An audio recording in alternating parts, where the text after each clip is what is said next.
I never had a woman buy me a drink ever in my life.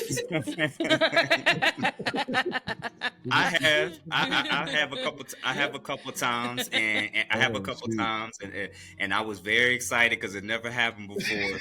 Right? And what I learned when I learned with that analogy is like it's just different rules.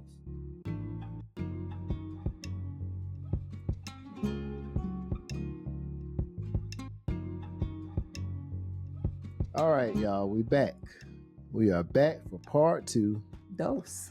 of our conversation with Some Kendall Williams and Sorry. Jeff St. James on the topic of the Black family dynamic. And boy, what a topic. What a time. I think that, like I said, we started out thinking we would move in one direction and Yeah. it flipped. But if we are speaking about the Black family dynamic, then I think it's important to focus on. And they pointed out too that just the family dynamic across the board, there's a It decline. affects all races. So I think it's important that we do focus on relationships and what's happening with relationships and men and women and the lack of prioritizing marriage to figure out, how we begin to move forward to a time where those who want marriage, they can have it and create the space they need. So this is not what we expected, but we are so glad that it went in this direction. Yes. Part 2, I think, is going to be better than part 1. We get a little deeper, even deeper. So yeah, part 2. All right, here we go. I would love if the countless women that I encountered all through my 20s and early 30s primarily were focused on love. I would have loved that experience if what kept the relationship together, what kept us being together was I think love is what brings us together. I think love is the foundation that we need throughout the duration of our relationship together. But like you're saying, it's just different external pressures that are now both sides are bringing with them. That means I'm hearing it. I'm seeing the data. You don't have our marriage rates. You don't have our divorce rates. Right. And believe that people don't know how to love or want to love. I think it's that there's more that they're recognizing that they need in order to feel like they're being. I don't know if it's I'll phrase it this way. When you go in the club, and it's actually this will be great. Friday night, ladies get in free. There's a cover fee for men, right?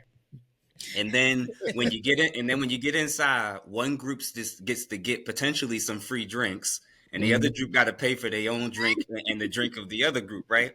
And then when you get to the special VIP section, you got to pay to be able to get the table. And then there's other people who's going to get to come and be at the table with you just because they look good, and you got the table and you paying for the drinks, but they get to drink with you.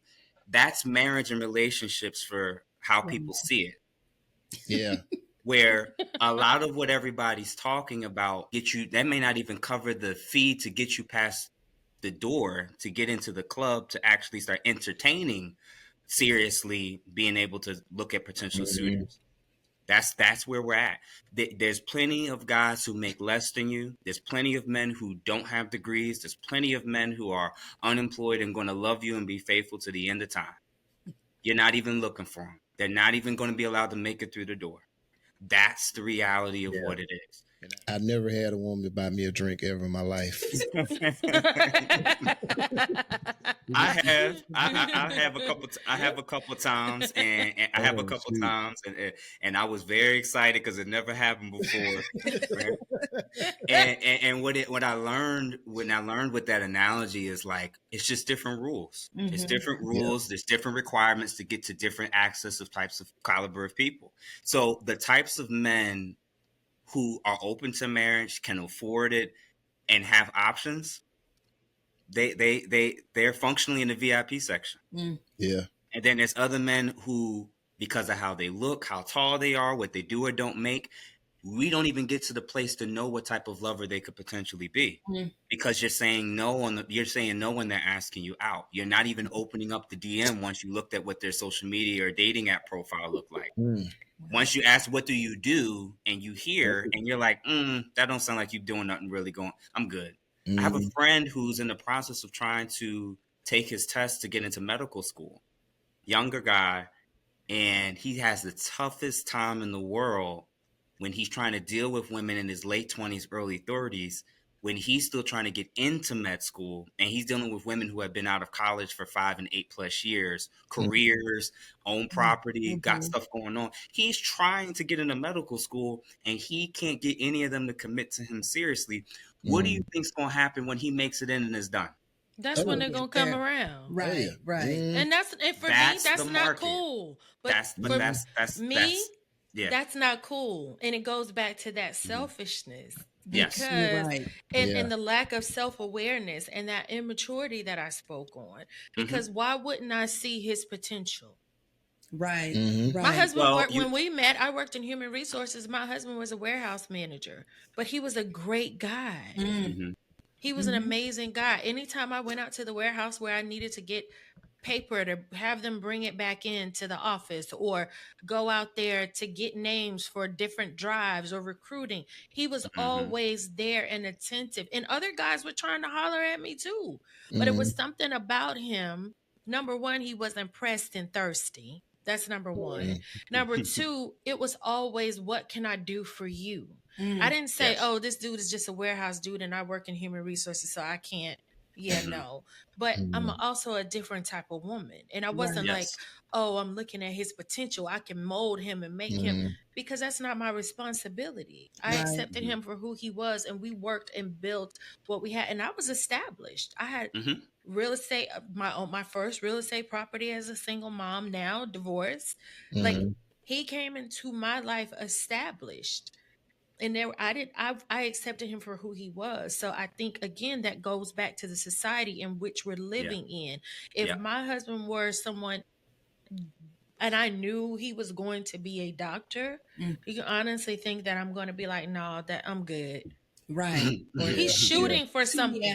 He's striving for a goal. And I think also on your point, Jeff, when you said it's just certain things that people need, and that's why the divorce rate or whatever, I think there's also what people are going to tolerate that's playing a major role in why people are so quick to divorce. Right. And again, I'm gonna say it again.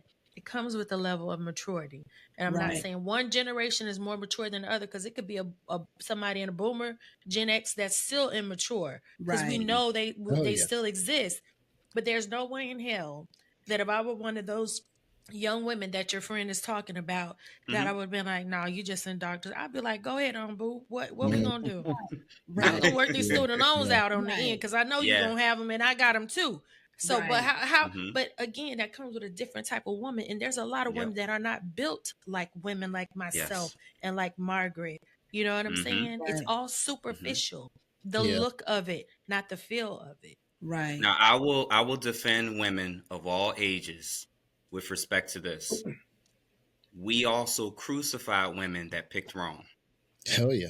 Yeah. So just to clarify, well, what I mean by that is, because you were talking about, well, you see what his goals are, you see what his aspirations are, you see what his plans are, what he's working toward. Basically, you need to jump into his having faith that he's going to eventually achieve what he says he's working on. And the problem is that for every woman who does that, one time it works on, the other time it doesn't. Right. And I'm going to say that men on all these podcasts, we're real quick to be like, you should have chosen better. Me and Kendall, when we had our episode, I talk about how a lot of the mistakes moms will make is the man that they chose. Right. But at the same time, what if she saw his potential? What if she saw what he was capable of?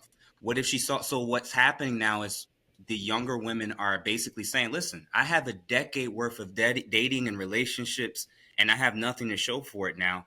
I'm not interested in potential now. I have to go off of now what is. So it's easy to tell an 18-year-old, 21-year-old to be patient and prioritize and be okay with dealing with a man who hasn't, quote unquote, arrived yet. Mm-hmm. But if she has no children and she's 32, 34 years old, and she knows med school is 5 to 7 years, Right. you know, like I understand. That's why I said it's actually harder for women. It's actually harder for women because we demonize, not everybody, but a lot of us will demonize women when they had a child with the wrong man, or they were married to the wrong guy for too long, or they waited till this time to get a divorce.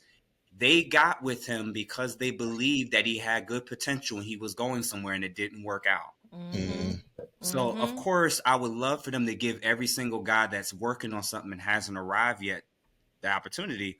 My view is it's always going to be a risk no matter what you do. But that's why I said before about when you have the quote unquote most time and most flexibility and most options. If you are a woman that does not want children, you can literally date and be pursued throughout the course of your life. But if you want children, there's a window. If you want a family, there's a window. And the men that in your age bracket, they may not be where you are at certain points. And you're going to have to make a decision. I've literally heard women say they won't date a guy who doesn't have a degree. I've heard women say they will not date a guy that makes less than X amount. So they're disqualifying men, ignoring. There's men that doesn't apply to that make 2-3 times what they make. And they're gonna be And single they don't know forever. that. And they could be single and they don't know that. So women who are older, more experienced, more mature, like you both are, putting them on game about why aren't you dating that electrician? Right. Why aren't you dating that plumber? Why aren't you dating that HVAC guy? Wait. So because he didn't go to school and get college debt, you're not even interested in. Do you understand how much these guys? They don't know in certain districts and counties, trash men are making more. Right. Six figures. No easy. idea. Yeah. Okay. Right. No Six idea. figures. Yep. Well, he's still a student, and I've been out of school for 5 years. But what's he a student in? Right. Yeah. So that's the game that they need from you all. Where I feel like if you acknowledge, but they don't want to listen. Mm-mm. They don't want to listen, Jeff. So you got to understand, and no slight to you as a millennial, you're right. But millennials and these Gen Zs, millennials, it's all about them to a certain degree, and they are the women that you're talking about. They don't want to see the potential. I have 5 degrees. Why should I date the plumber who's making 6 figures? But you're so caught up on the fact that he's the plumber that you're not looking at the fact that he's probably making more money than you. Right. Or the trash man that when he gets off that trash truck, he gonna go take a shower, get dressed. He's going to be the brother that you see outside, and you don't even realize that's your trash man making 6 figures. That's the millennial. And then the Gen Zs, they're so lost and so out. Like, it's worse. It's even worse. Oh, yeah. Right. Because they think if you're not a YouTuber or TikToker or someone making 6 figures from that perspective, that you have no value. So how can we talk to people who don't even want to listen? Right. Yeah. Yeah. And we can't talk to them if they don't want to listen. Right. And that's the thing. Like, I know, looking, from my story, when we started out, I was making $6.25 an hour. Woo! And we were barely. And I had the nerve to stay home with the baby. The help of family and friends. And look at y'all making it. The nerve. No education. When I went to college, dropped out, no education. So, I kept applying to myself from different jobs. So the job I'm currently at now, I've been there 24 years. I've been making over $100,000 a year with overtime for the last, 15 or so years. But, there's no education beyond, and I know in our day, it was the push. Go to college, get your degree. Your life is going to be better. And like I was telling her, I said, I would have been better going to technical school. Exactly. They didn't even tell us technical school. You can have a career making that kind of money, just like go to college. So I think that education needs to be present to our kids to say, hey, you have different options. Different, Because everybody's like, I was a C student. You know what I'm saying? I got by, you know what I'm saying? But I'm more hands-on. And, there needs to be more added value into everyone, that everybody can play an added value to the society. But it's like, until we get out of this stigma that, you have to be a professional, you have to do this, you have to do that. There's going to be that lack of understanding, so when you have that young lady that, you a plumber, that's it.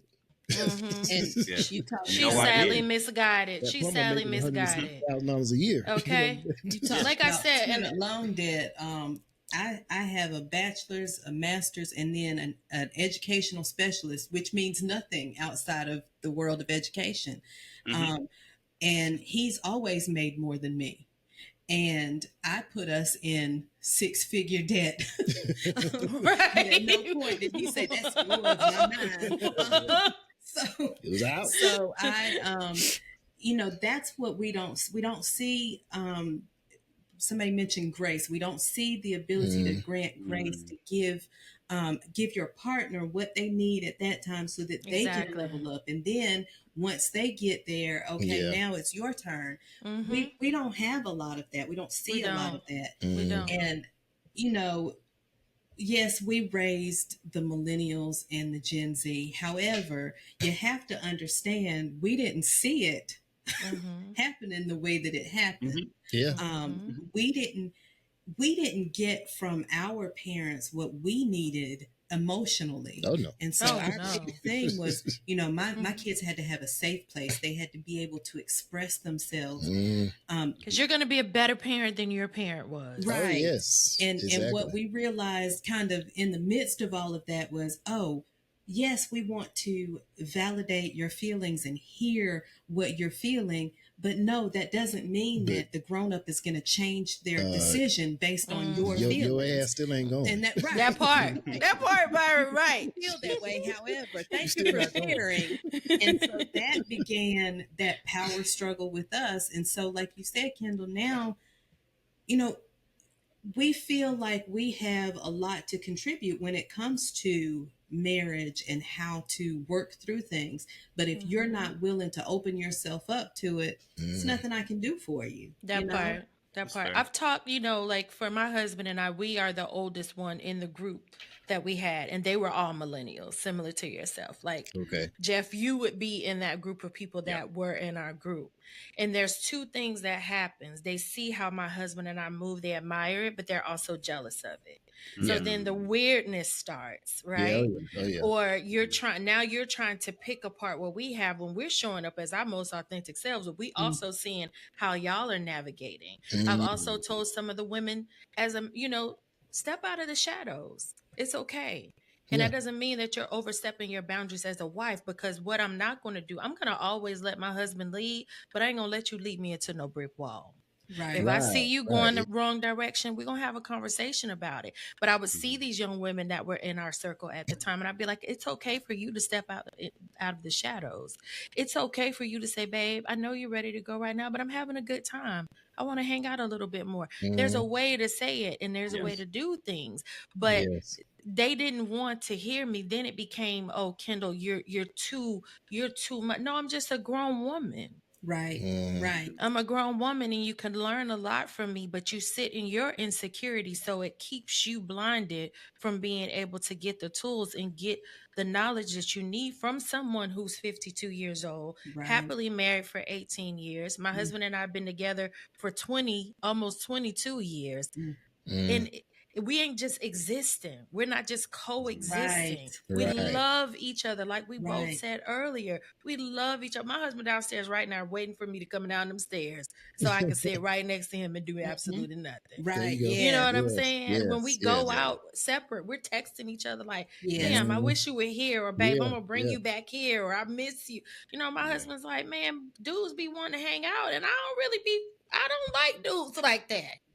Like Byron, you and my husband probably would be super cool. He like, no, I want to hang out with my wife. Wherein other guys are like, yeah, man, we just left here. You want to go grab a beer? He like, no, man, I want to go home to my wife. But again, they're not willing to listen because either they just don't want to hear it, they think they have it all figured out, or they become insecure watching women such as myself, and then they can't get past that to grasp the knowledge and the wisdom that they need from us. Because I would tell any woman, girl, you better date that plumber.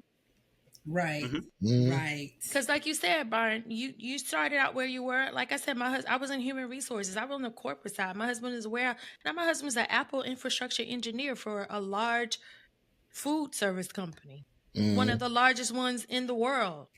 Right. He doesn't have a degree.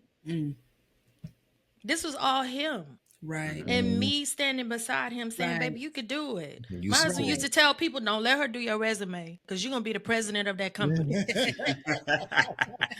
He would tell everybody. I'd be like, yeah, I got you. Can you have me resume? Yeah, I got you. No, don't let her do it, bro. You're going to be the director of human resources. You know, because I'm like, no, this is how I see my husband. You are that dude. You know what I'm saying? And I don't think that some of the younger women, and again, no slight to them completely, but I just don't feel like they're built to be their cheerleader because they want to be the cheerleading captain instead of being the cheerleader. And sometimes you got to be the cheerleader. You can't always be the captain and at the top of the pyramid. Sometimes you got to be on the bottom of that pyramid holding the rest of the cheerleaders up. And I think some of them are just not there. That's true. And I think this is why it's impacting them from getting those men, or you know what I'm saying? Right. So and staying in those relationships. Yeah, I think that, and I'm probably going to offend some people when I bring this name up. Oh Lord! But, I know. the late Kevin Samuels was trying to promote what we're saying, but he just had a different way of saying things. He is horrible delivery. Misogynistic, racial, racist, and all of the things. Black women were always the problem. I don't subscribe to that. But if you look at the beginning, like I watched him from the beginning. I'm not a Kevin Samuels fan by no means, but I watched some of this stuff in the beginning. But he was tearing men up exactly the same way. He just when he went for that woman, it just made him viral. But some of the things that he was saying is some of the things that I was starting to see. Cause it's like Jeff, you said something about that value, and when you want a guy with six figures, he's already making six figures. He doesn't want 2 or 3 kids. He wants to start his own family. And so I think we're just trying to get women to see is you have to be realistic about where you are. Yeah. And we all have to be realistic about where we are in life. At whatever time, when you're trying to date, when you're trying to have relationships, where are you in your life? And where do you want to see yourself in the future? And some people are not realistic, and that goes to the logistics of everything. Where is your location? Are you even located to be around a bunch of people who are making quality 6 figures? Right. You can't have 6 figures and you living in Buckataw, Georgia, somewhere. You got one plant that everybody works at. You know what I mean? So there has to be that realistic expectation. I think that's what a lot of times in our society, those expectations are not there because they're looking at, Atlanta Housewives. They're looking at, You have a point. You definitely have a point. And Byron, to your point too, sorry, but to your point, I remember seeing women say, I have this list of what I want in a man. Yeah. And I remember seeing this on Facebook years ago, and I wrote a post and I ruffled some feathers. I say, all of y'all have all of these expectations, but what are you bringing to the table? And it has to be more than vagina, because he can get that from anywhere. That's number one. Cover your mouth and your ears, Jeff. It has to be, because you know how many women come to my home that are friends and they be like, oh, your house is like a museum, but we're comfortable and I love my house to be clean and it looked this way. And then what happens is they get upset because their husbands go home and say, well, why aren't you doing this? That's not my problem. That's not my problem. And then they say things because I cook for my husband, fix his plate. And then the men start looking at it at the barbecue like, why you ain't fixed my plate? And I'm like, that has nothing to do with me. That's not my business. Right. And then they start saying things like, well, he didn't marry me for my cooking. Well, guess he did, baby, because guess what? After you have sex, and it could be absolutely amazing, he's still going to be hungry. That's it. That's right. He still gotta eat. And He good still taste gotta make up for eat. hunger. It works up an appetite. And he And you don't ain't want gonna you to go always run feel to like- McDonald's and Chick-fil-A. He wants to eat. Exactly. And guess what? My husband didn't marry me for my cooking either, but it was a bonus. Right. Right. But this is how some of these women think. They think they can give subpar, but expect so much from men. Spectacular from me. And this is why I say, what are you bringing to the table? Because we all got to be able to offer something.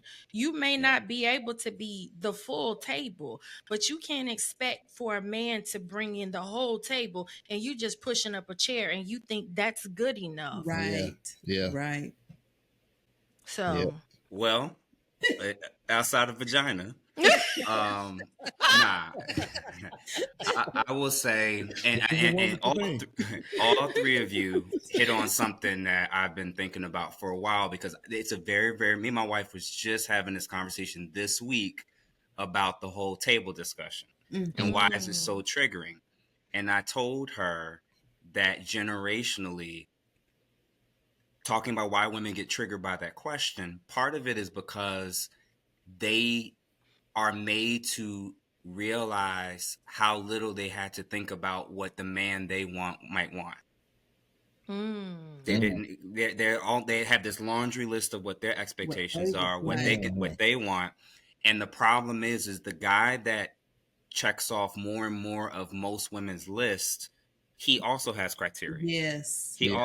Now, men, generally speaking, aren't walking around saying what that criteria is. It's how they treat you.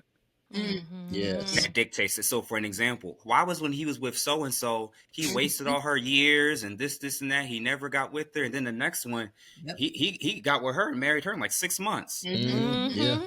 So, men's actions typically lets you know what you need to know in terms of what it is they're looking for and expecting. So you can wear what you want to wear, cook or not cook, decide we only having sex once a month if you want to. You can decide all this stuff to you. But if you're not getting the treatment that you think you want from him, more than likely it's because you're not actually measuring up to the things that makes him feel more secure and wanting to lock that down long term with all the bells and whistles. So I'm going to give you an example for myself. I'm 6 feet tall. Yeah, I got a degree. I do pretty well financially.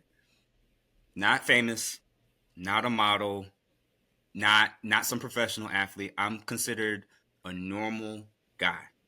When me and my wife first met, we were both on dating apps, and one of the dating apps we was on was Black, BLK, right? Okay. And mine's was based primarily the location. When you use a dating app, it goes off of whichever city you're in. So when I was in Philly and me and my wife first met, she was like, "Oh, so you know how long you been on the app?" I said, "A couple months, not long." And she said, "Well, my hope is that, you know, you'll have such a good time with me. You won't need to waste your time with all these others that you dating on the dating app." And I said, "Okay, no, that's right. You know, we'll see." About less than a month after we first met, I had to travel to Chicago to meet my family members. That my cousin was having her 40th birthday. She gonna kill me because I said 40th birthday. And I had a layover in Atlanta. And I got on the plane in Philly, landed in Atlanta, was sitting inside the airport for 2 hours. Got on the plane and landed in Chicago. When I turned my phone back on, I forgot that the app was on. And for the 2 hours that I was in Atlanta and the 20 minutes that I was in Chicago, when I walked down and got my bag and sat in that car, I had 72 matches. Whoa. Oh my God. So just to clarify, just to make sure that you get what I'm actually saying about why things are as bad as they are. What if I had stayed in Atlanta for a week? Oh yeah. Right. Yeah. A month. Yeah. Right. Pick of the litter. Look at now. So the guys who either hit certain check boxes, they get an unusual inordinate amount of options. And then the guys who don't hit those check boxes, they actually get functionally ignored. They have to do, they're the ones that's being called thirsty. They're the ones that's having to pay and do and give all this stuff. And then there's other men. Now, imagine the men that are really well known, really famous, models, right? So what I'm basically suggesting is you have a huge pool of women that are pointing to a certain type of man that's not average. Yes. And they're shocked that when they get with those men, so few of them actually want to stay monogamous, be with one woman, or get married. It's because they've screened out so many of the men that are actually where they are. So as an example, most women don't, if I hear women say anything like, where are all the good men? I already know. I already know what class they're in. I already know socioeconomically where they're probably in, and I already know to a degree how they've been raised. Why? Because the people who are born into certain classes, people who are exposed to certain things, that's not something you're ever saying on social media. That you already know certain things. Yes. As an example, I'm in a social. I was introduced and brought into one of the premier social clubs and professional social clubs in Philly. Right. And by default, any woman who also goes there now gets the pick of the litter of men that's professional backgrounds that are paying X amount to access this social club. And these are men that's coming from their corporations, their private practices, doctors, lawyers, high profile people. This is where they do lunch. This is where they work out. This is where they just work remotely. And these women know something that a lot of these other women don't. Cigar lounges, also another thing. Yep. Networking conferences. They know something that 80 other percent of women have no idea when it's so. And Kendall and Margaret are both right that they're not willing typically to ask for advice, to listen. But I would argue, it depends where they are in life. That's true. What's happened to them? Right. I do. 20s, most of them ain't gonna listen to you. Yeah. Early 30s, they may still think, they still got it. When you're getting 34, 35, 37, 38, and most of your girlfriends are done, they out, they move, and you're still one of the ones that's still out there, you're going to finally open up and be open to asking and being reflective of saying, you know what? I've been doing it my way the last 15, 20 years. It's not working. Now I'm ready to ask. Yeah. And then you're going to have two types of people they're going to gravitate to. Actually, four. Two types is men and women that's going to tell them what they want to hear. Regardless of whether their lives even match up to what it is that they're promoting. Right. And then there's going to be men or women that at times will tell them things that's kind of hard to hear, but it's true. But their lives and their lifestyles are reflective of what they want to aim for. So Kendall's platform, when Kendall does a Q&A, she just says, hey, y'all, I'm going to do a Q&A, or she brings in guests to do Q&As. Moms and women, they're going to just ask questions that perhaps they've never been able to ask anybody. I'm going to do a panel discussion with 3 women, all millennials. One's married. I think one's married and 2 are single. One is a single mother and one has no children. I'm providing them a space to do something with a Black male professional who is married in their age bracket that they may find a tough time being able to find on their own. So a lot of times I think it's where people are that they will eventually get around to being open to it. Now, some people never will, but I think a lot of people will, but you kind of just have to open it up. And if they show, they show. If they ask, they ask. And go from there. Yeah, that's a valid point. So I think we took a turn that we didn't quite plan. That was good. That was good stuff. That was good stuff. It was good though. And we want to thank the two of you. So I don't even consider myself like a hopeless romantic or anything like that. I know what marriage has done for me. And for those who want that, I want to be a support, a model. I didn't have that model. And so for me to hear these things and to know that they're true, it's still, it's like a bleak, where do we go from here? So as we're closing, I pose that question to you too. Like, where do we go from here to start moving in a better direction so that we see, we can see people wanting to, if you want marriage, wanting to create happy, healthy, successful relationships. What step can we take to move closer to that? I'm going to be honest. I don't think it's for us to fix. Right. I don't think it's for us to place that because, like he said, some want to be married, some don't want to be married, some want to listen, some don't want to listen. Some should take advice from women like you and I, Margaret, or allow us to be your mentors from a more mature woman who's been married, happily married, et cetera, et cetera. But I don't think it's our place to fix. I don't think we should be trying to fix anyone or fix the situation. I think we should continue to focus on what we have going on. How do we continue to make it better? How do we continue to live the rest of our years, making sure that we're happy in hopes that we will be that example for people. And when they do come to us and they do have these questions, how did you make this work? How do you guys navigate that? That's when we have an open conversation with them. But and when they do come to us and they do have these questions, how did you make this work? How do you guys navigate that? That's when we have an open conversation with them. But I don't think it's our burden to carry or our cross to bear when it comes to this is sad for me. And I really want people to have what I have. I just don't think it's for us to make that our plight. Right. Okay. Gotcha. Along with Kendall, as a therapist, one of the first lessons I learned back in graduate school was that as a therapist, you can't work harder than your client. Right. Right. So if you don't want to change, if you're still at the pre-contemplative stage of change, it's not my job to do all this work to try to change your mindset.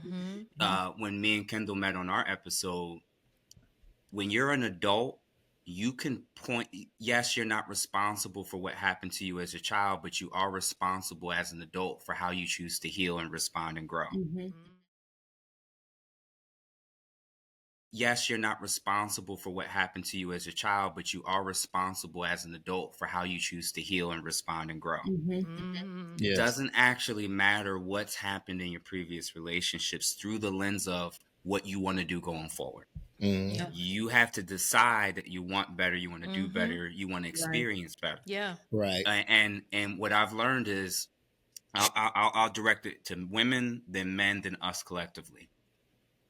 Women, and I actually do Black women since that's the topic, is what we're talking about, is the Black family unit and community as a whole. Black women have shown the capacity to get degrees, multiple if they choose, to get home ownership, to go further educationally, career-wise. They've shown the ability to learn, adapt, grow, and meet goals in every other area that benefits them. So you can't tell me that all the skills, all the ways in which they're able to achieve these degrees, which are not easy, which takes time and discipline and deadlines and following the rules and then getting the job and getting promotion. They can listen, they can follow directions, they can complete goals and tasks. But when it comes to men, it's we gonna freestyle. Right. Your whole life tells me you know how to listen, follow directions, complete tasks, and reach goals pretty easily. Yes. Then all I'm encouraging you to do is re-explore the possibility of approaching that in the area that you haven't seen the same success. Yes. If you can do all these other things, many of you were able to do while having children as a single parent. Yeah. You probably can learn about the different types of men, how to gravitate towards them, which men to not waste time on, and how to build yourself up better to make yourself a much more attractive, suitable partner for long-term commitment. For men, this complaining about women thing and the quality of women thing only really applies to men who don't know women. Right.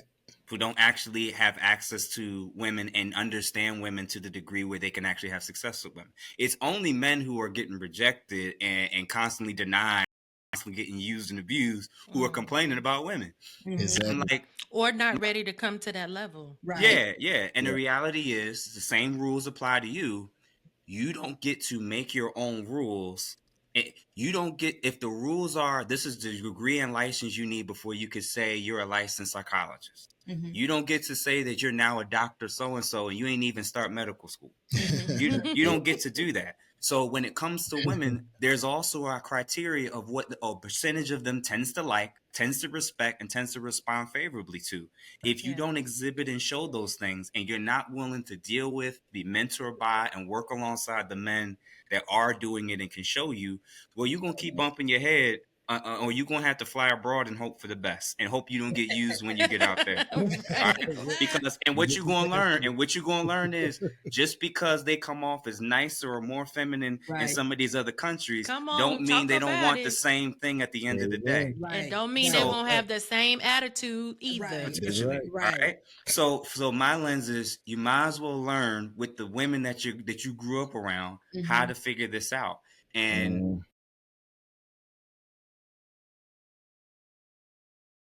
so both sexes have to be much more interested and invested in learning about the opposite sex. What do women want? What do men want? What does the caliber of woman that I want look for and is attracted to and is interested in and is willing to respect?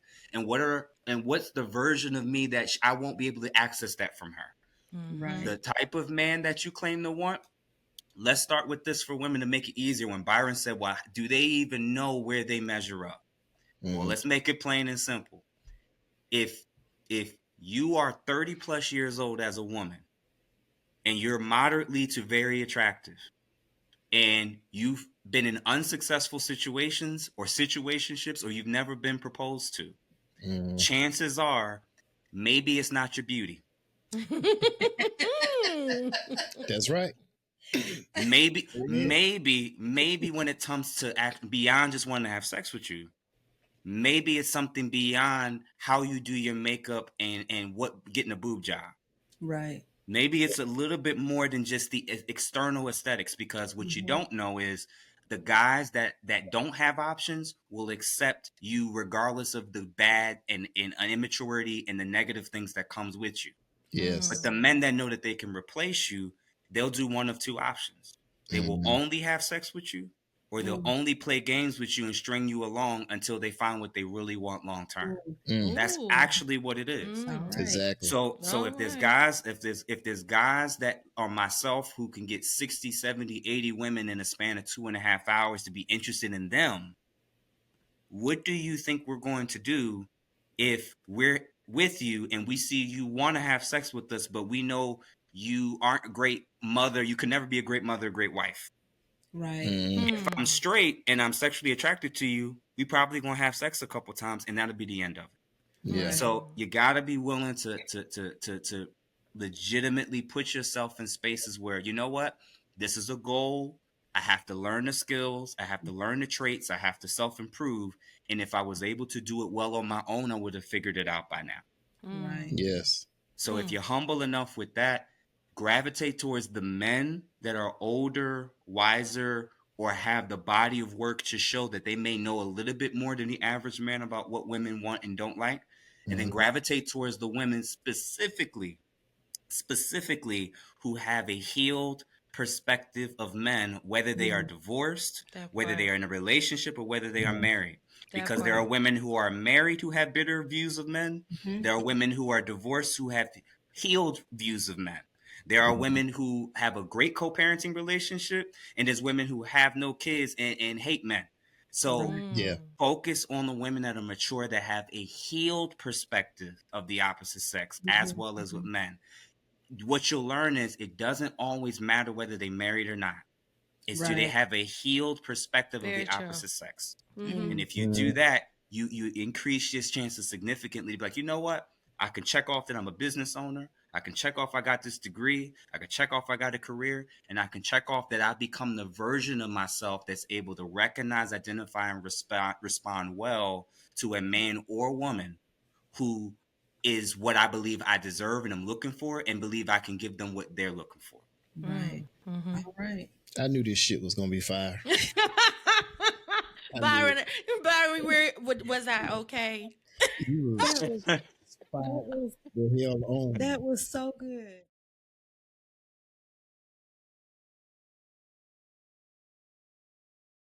Shit. That's all I can say is shit. Not a bad way, but I'm talking about just the level of this is where we took it. It was, oh man, the discussion was just so, it was jarring at times because, we were talking about some deep issues, but you need to hear and you need to realize that, everything is not black and white. There are different nuances for each generation that, I didn't even think about, like, the fact that stuff is more expensive now. So we have to consider that even from a dating standpoint, because we come from a generation where, and we focus on those things, but it wasn't the thing. Yeah, it's the thing. Yes. So they have to think about those things when you're looking at $3,000 a month for rent. So we're going to start saving a dowry for the kids. Might be a little late for that. We'll help y'all put something on it. But you know what? It's an interesting concept. Yeah. But I think about when he was talking about that, it made me think about Goodfellas. When they got married and they brought around the money, the boxes, and they had the money and envelopes and stuff. So I get it. I just and like I said, I'm not a hopeless romantic. Yeah. But I do know the value of our relationship and how it has enhanced my life. Yeah. And so if we focused on money and what is being brought to the table alone, we wouldn't have been together. We wouldn't have been together. We would have had a whole lot to do in today's time. We would not have made it. We wouldn't have. No. So this was a lot to unpack and to think about. We of course welcome Kendall and Jeffrey back. We are looking forward to having them back. Yes, we are.